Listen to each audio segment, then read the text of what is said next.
দরগায় শিব মন্দির ছিল, হিন্দুদের আর্জি গ্রহণ করল রাজস্থানের আদালত।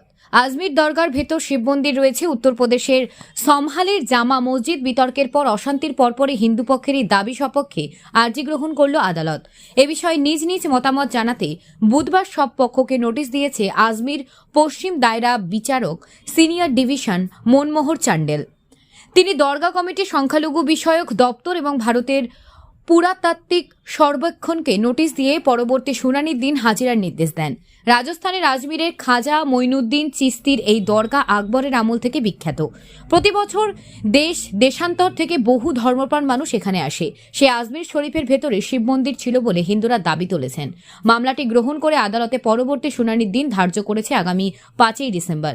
হিন্দু সেনার তরফে বিষ্ণু গুপ্তা দাবি করেছেন এই দরগা আসলে একটি হিন্দু মন্দির।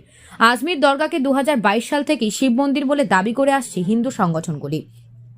মহারানা প্রতাপ সেন একে মন্দির বলে দাবি জানিয়েছেন রাজস্থানের মুখ্যমন্ত্রী অশোক গেহলট ও কেন্দ্রীয় সরকারের কাছে বৈজ্ঞানিক পরীক্ষার দাবি জানিয়ে আসছে। আজমির দরগার জানালায় স্বস্তিকা চিহ্ন আছে বলে দাবি তাদের। সংগঠনের দাবি এটা প্রথমে শিব মন্দির ছিল, পরে দরগায় পরিণত করা হয়েছে।